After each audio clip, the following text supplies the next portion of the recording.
What's your name? Dilpreet. Sit, Dilpreet. Dilpreet, how many students are here? 100 odd. Dilpreet is asking, what has he asked? How to boost up his confidence. That's what Dilpreet has asked.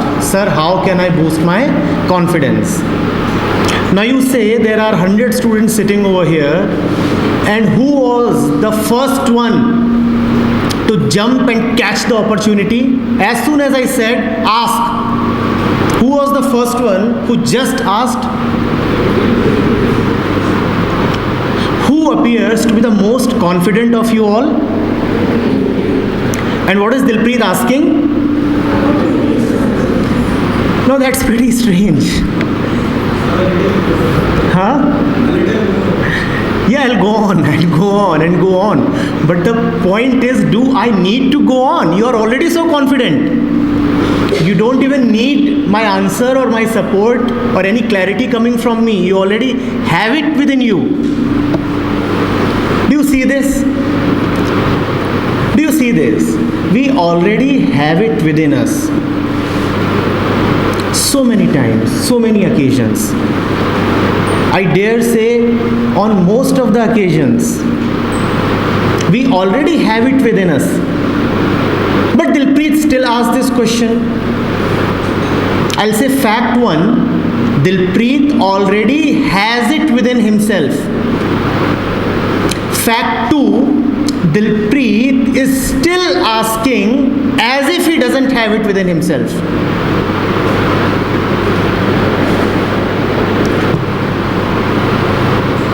Stay with this. Understand this. I already have it.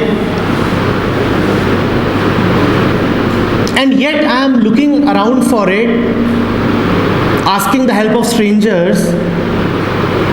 What does that mean?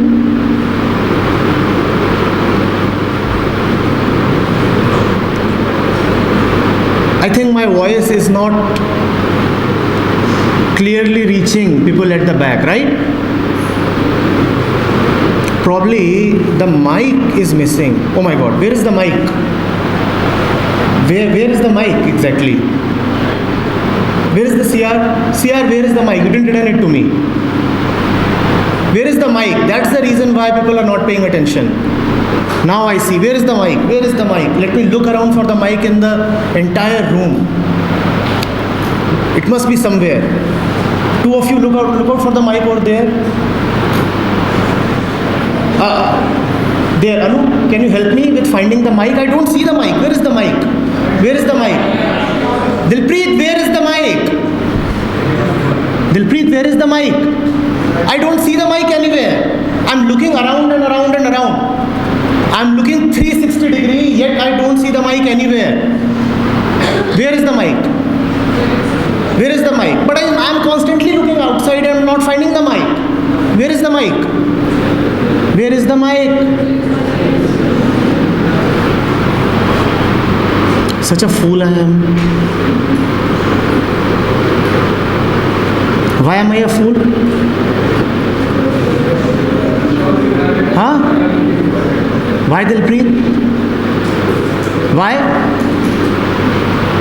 Tell me why. Because I have it, yet I am searching for it. Oh, that's too bad. To have it and yet to be looking around for it. But then, do I intend to deceive you, or does Dilpreet intend to waste our time by raising this question? Do I intend to deceive you? I really do not know that I have the mic. Dilpreet really does not know that he is already confident.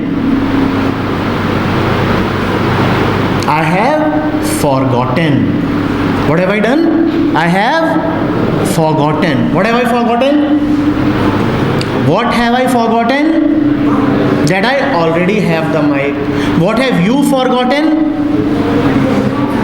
That you already have confidence. So let's go into this question of forgetting. Let's not go into the question of finding, because you already have it. The question of forgetting is more important. Let's try to see why we forget. A small child does not think that he lacks confidence. Have you seen a 6-month-old or even a 2-year-old? They are extremely confident. How many of you really dare to cry aloud in a packed cinema hall? And that too not once, but multiple times, continuously. How many of you dare to do that? That in a 3-hour movie, I'll keep shouting and crying and creating all kinds of sounds. I thought there would be at least 2 or 4 of that nature. They are always there. I like them more, but they are not here anyway. What about a 6-month-old? Does he even think twice? If he has to cry, he will cry. If he has to slap you, he will slap you. You may be the president of the world. You may be mama or papa or anybody. And if he wants to susu on your shirt, an expensive formal shirt, he will do that. You cannot teach him etiquette or morality or ethics.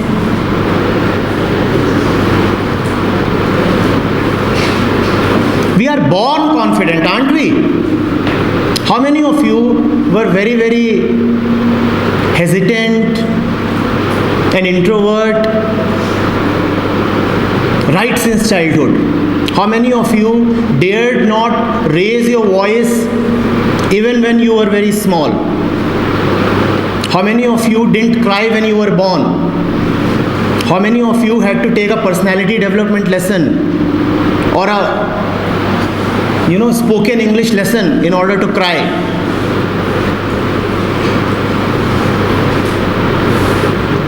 We were all right. But then something happened which made us forget that we are all right. Are you getting it? We were all right. We all were born all right. But then something happened which made us forget that we are all right, which made us feel that as if we lack something, which made us feel short of confidence. What was that which happened? We are saying the child is born all right. And then something happens to him which makes him feel inadequate, which makes him feel unworthy, which makes him feel inferior or superior, which makes him feel that he needs to become something else. What is it that happens? Society. Speak more on that.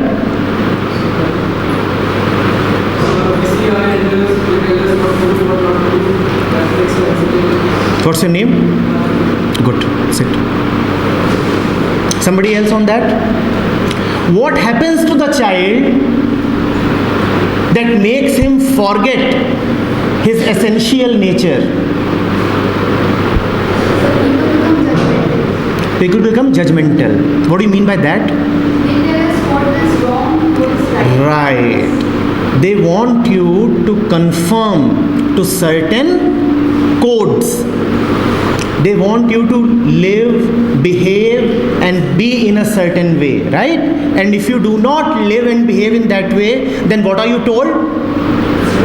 It's wrong and you are?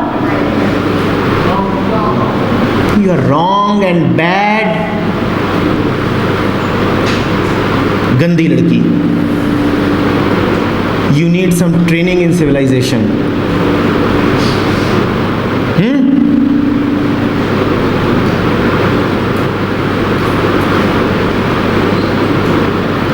We'll make a human being out of you. You are an animal. Right? There are so many self-appointed humanizers who believe that their task is to make human beings out of animals that are born. Sit. Would somebody like to give me some specific instance, probably from his or her own life or from the life of somebody around, as to how a child loses or forgets his innate confidence? Yes? So, the thing like embarrassment. So, suppose a child cries in a party and his mother scolds him in front of all. Then he thinks that if I cry again, then I'll be embarrassed in front of all or in front of my friends. That's why he doesn't cry because he has some problem. Have you seen this happening? Have you seen this happening? Good. What's your name? Sit, Kanika. And this systematic program of making the child think that he lacks something continues for very long. That's why I'm saying it's systematic. It is inbuilt in all kinds of systems, in the system of family, in the system of education, society,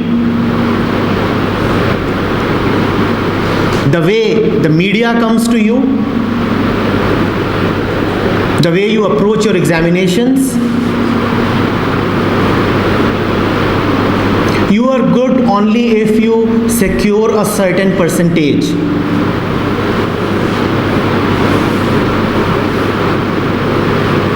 You are not worthy if you could not go to an IIT or an NIT.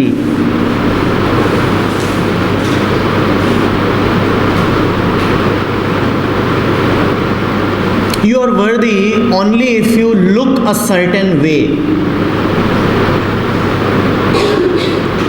You must have a certain height. You must have a certain complexion.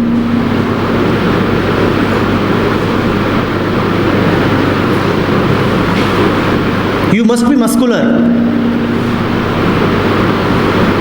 And if you are not that, then there is something wrong with you. How many of you have faced a situation like this at some point or other? Most of us.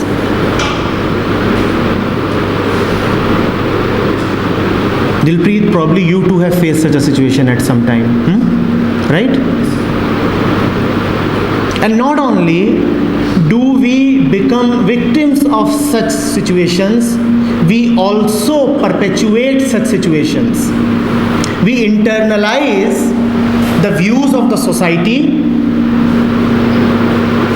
If I'm dark colored, not only do I think that there is something missing in me, but I also think that there is something missing with every person who is dark colored. So I may be a dark colored mother who has suffered all her life thinking about her complexion, but I will still not wake up. When my daughter is born, I'll tell her, you too are unfortunate that you are dark colored. So we are not only victims, we are also predators. We are perpetrators of this foolishness.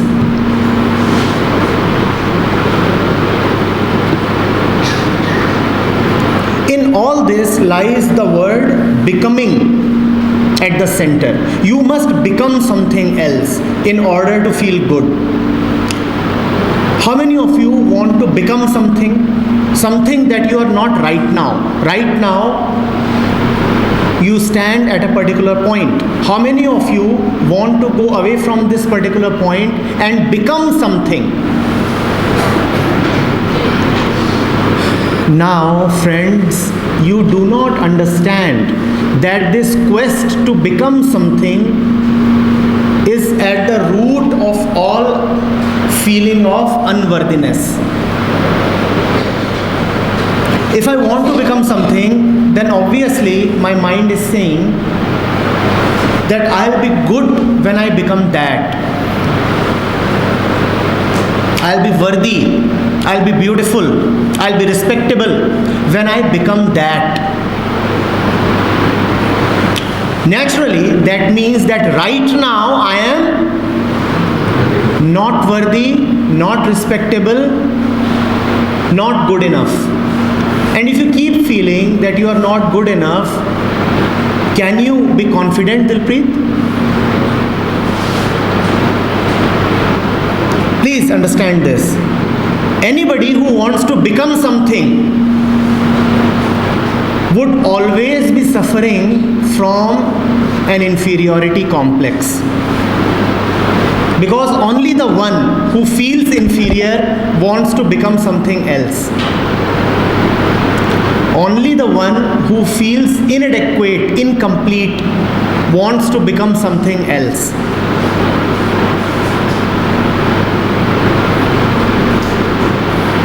But the mind is a trickster. It tells you when you will become that, then you can be confident. Try to become that so that you can be confident. Try to get a particular haircut so that you can feel confident. Now what you don't see is you lack confidence. That is why you want that particular haircut. Anything coming from lack of confidence cannot give you confidence. Why do I want a haircut, a particular hairstyle? So that I may feel more confident in front of my friends. Where is the desire to get that particular hairstyle coming from? Lack of confidence. How can something that is arising from a lack of confidence give you confidence? It's just not possible. But we all have been brought up thinking in that way. In fact, even the quest for confidence, that I must be confident, is something that has been implanted in your mind by the society. We started off by saying that the child is very confident. We were not very accurate. The fact is, the child does not even think that he is confident. We may think that he is confident. The child is just being himself, just natural. If you ask the child, are you confident? He will say, what is confidence? Go away. Who bothers about confidence? Are you with me? How many of you are together with me? How many of you are understanding what I'm saying? Right. The child is not even confident. He does not need confidence. You too do not need confidence. I assure you, I am not confident at all when I am speaking to you. Honestly, I am not at all confident when I am speaking to you. That does not mean that I lack in confidence. That just means that the word confidence is not applicable at all at this instance. I am not even thinking of confidence. How many of you are listening to me confidently? When you are listening to me, are you listening confidently or are you just listening attentively? Just listening, right? Do you need confidence? Do you need confidence to listen? If you don't need confidence to listen to me, why do I need confidence to speak to you? But it has been implanted in your mind that confidence is something essential and you must have confidence. Otherwise, there is something wrong. You are not man enough. You are not brave enough. I have no confidence right now. Really. I'm just speaking in a flow, in attention, being with you, looking at you, trying to be together with you. Who has the time to think of confidence? And if I start thinking of confidence, I cannot speak. If I start thinking of confidence, then I cannot speak. I'm sure Dilpreet was not thinking of confidence when he spoke. Dilpreet, were you thinking of confidence? Now that's quite funny. He asked a question about confidence, but he was not thinking of confidence. Had he been thinking, let me gather a little bit of courage, let me become a little more confident, then I'll get up and ask a question, then he would have just kept thinking till noon. You don't need confidence, you just need to get up and speak. Who needs confidence?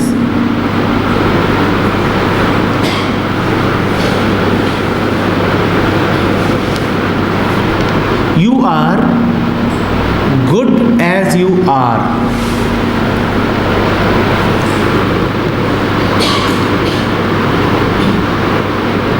You lack nothing, just that you forget that you lack nothing. Will you remember this, please? You lack nothing, but you have forgotten. You have been made to forget. HIDP is not about giving you something external. We'll just help create a climate in which you will remember that you already have it. Maybe it is covered beneath a few layers of dust because you have forgotten it. If I keep something somewhere and just forget it, what will happen to it? Suppose I discover it 10 years later. How would that thing appear then? I keep my specs somewhere and forget, and 10 years later I find them. What would be the condition of the specs then? Soil, covered with dust. But no dust can destroy glass. Your essential nature may have been covered under the dust of a lot of opinions of others, conditioning, misconceptions. All that dust might be there. But what is essential, what is important is already there with you. We cannot supply it to you, and you cannot supply it to me. All we can do is remember that I already have it, and then what do we do with the dust? What do we do with the dust? When I find the specks, what do I do with the dust? I blow away the dust. I clean away the dust. But because the dust has been over my specs since a very long time, some of the dust may have stuck firmly to my specs. It will require some effort to totally cleanse my specs. If something remains soiled and dirty for a very long period of time, then it requires some effort to. But cleaning is one thing, and getting it from somewhere else is totally another thing. We will make all efforts to cleanse the mind, to rid it of all the dirt that has gathered over time, coming from family, society, education, media, corporations, friends, religion, from so many places. We'll try to clear that dirt away. But that does not mean that we will borrow our mind from somewhere. Remain firm in the conviction that you already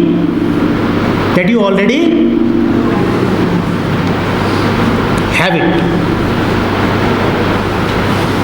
And when you know that you already have it, then blowing away the dirt becomes very easy. Then you will know, oh, this dirt is of no value. Others kept supplying it to me.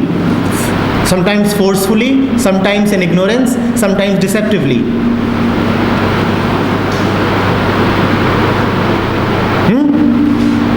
We'll not look for confidence. When you will come to make your presentations, when you will come to perform your role plays, you'll just be spontaneous. You will not try to act confident. Will you remember this? Huh? Not only within the classrooms, outside also. The HIDP is not something that happens within four walls. It's about your entire life, the entire white canvas.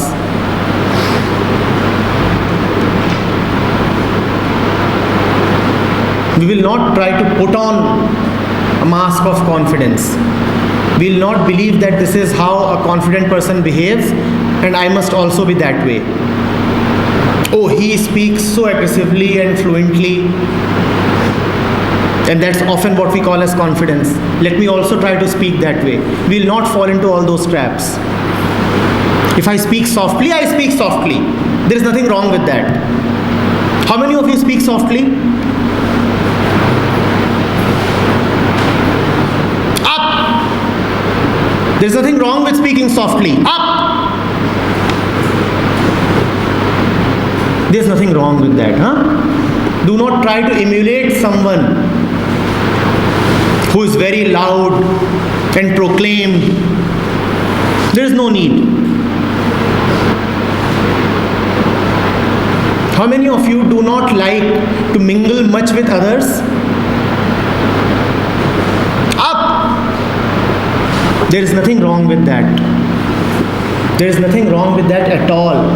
Even I don't like to mingle much with others.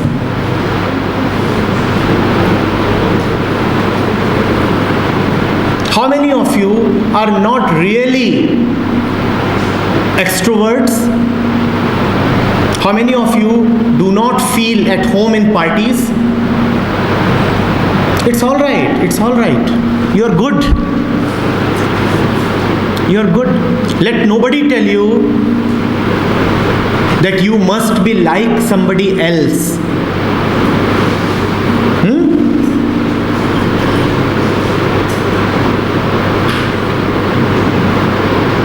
Yes? And honestly, how many of you think that you look quite ordinary, very average? Look-wise. You are beautiful. You are wonderful. There is nothing wrong with you. In your campus, see, there are so many different types of flowers and grass and trees. They all look different, right? Who has the right to tell them that one is more beautiful than the other? Who has the right to tell them? The HIDP is not there